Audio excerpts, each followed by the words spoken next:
Hello, I'm Tiki Finlayson, and today I would like to share with you my story of forgiveness. In July 2011, my son was traveling home from work and was hit head-on by a drunk driver. He didn't die on impact. We went to the hospital, and we gathered in this room off of the ICU, and they came in and told us that it didn't look good. And so we gathered as a family and held hands, and we started to pray. And I heard myself say, God, I forgive her for what she's done to our family. And in that moment, I was surprised that I said it, because it wasn't anything that I had even been thinking about. And I can promise you I'm human. It wasn't something that I wanted to do. It was something that I knew I needed to do to be able to go forward no matter what the outcome was, and allow God to bring something beautiful from the horrible tragedy. And so the next morning, he was pronounced dead at 8:57 in the morning on August the 1st. And, those words, I just can't explain what that felt like. But I had already made the choice to forgive. And so I had to walk that out. It wasn't easy. The only thing that I could pray in English was, God, I trust you. I don't understand, but I trust you to bring good out of this.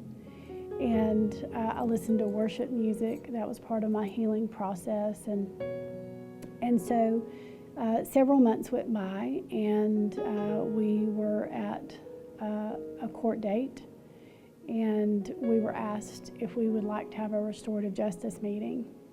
And I didn't know what that was, and when they explained it to me, I was like, absolutely, I would love to go in and share with her, what her actions have done. And I knew I had to tell her that I forgave her at that meeting, and she was going to be able to respond. And so we all went in, and we were on one side, and her dad were on the other side. And we had everything on my side, from I hate you, hope you die, and rot in prison, to forgiveness and everything in between. And so when it was my turn to speak to her, the very first thing I did was look at her in the face and say, I want you to know that I forgive you. And I did share with her pictures of my Kevin, and some voicemail recordings to hear his voice. And I told her, again, that I forgave her. And I was sitting there, and, in my mind, I'm talking to God, and I was like, God, I did it. I was obedient. I did what you wanted me to do. And he said, you're not done. And I was like, well, God, what else do you want me to do? And he said, I want you to offer your help to her. And at the time, my husband and I were in prison ministry, and we were ministering at the prison where she would be going to serve her sentence. And so I was like, okay, God. So I told her, I said, if you'll allow me, I would love to help you to become the woman of God that he wants you to be. I said, but it's totally up to you. And she's shaking her head and crying, and she's, yes, I want to do that. And so I was sitting there, and again, I was like, okay, God, I was obedient. I did it. And he said, you're not done. I was like, God, what else is there to do? And he said, I want you to hug her. I was like, God, they are not going to let me do that. And we were 7 feet apart, nothing in between us. There were officers everywhere, attorneys, and, all these, court staff. And so I was like, okay, God. And so I looked at her and I said, can I hug you? And before I got hug out of my mouth, she's shaking her head And we stand up and we walk toward each other and we hug and we stood there and we cried and we cried and we cried and just held each other. And, you know, in that moment, it brought such healing to be able to share with her that I forgave her, and then extend that with action, with a hug, and offering my help for her to be able to become the person that God wanted her to be. And she kept saying, I'm so sorry, I'm so sorry, I'm so sorry.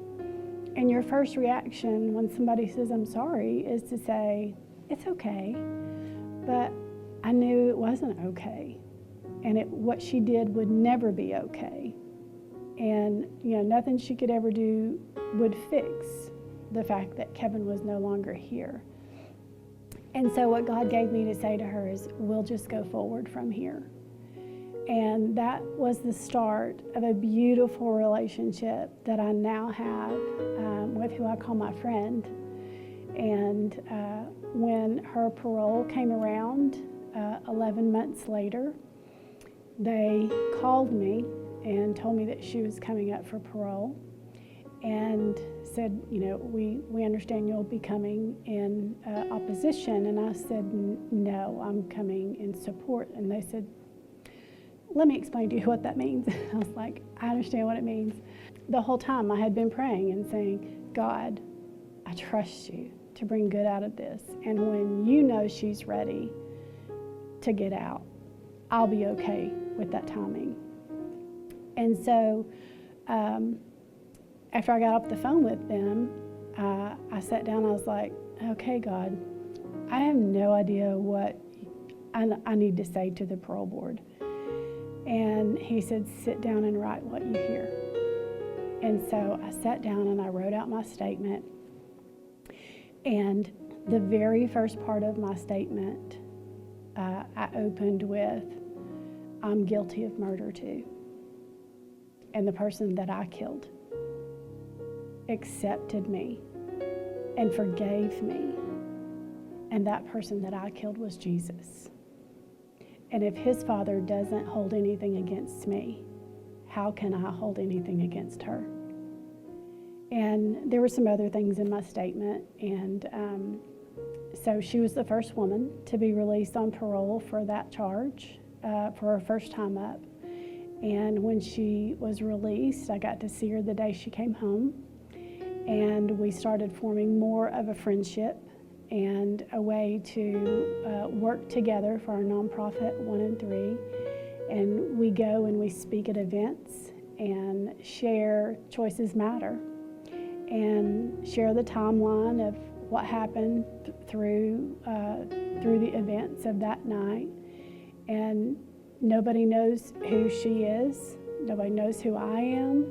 But when she says, I'm the reason that her son is not here today, we capture everybody's attention, and we're able to share with them, you know, how important choices are.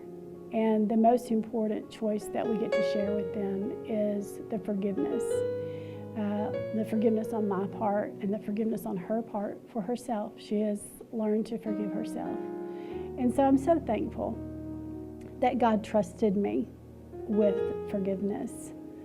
And there's no way I could have imagined the good that he has brought from that horrible tragedy. I miss my Kevin every day, but one day I'll get to introduce him to my friend. Forgiveness is freedom.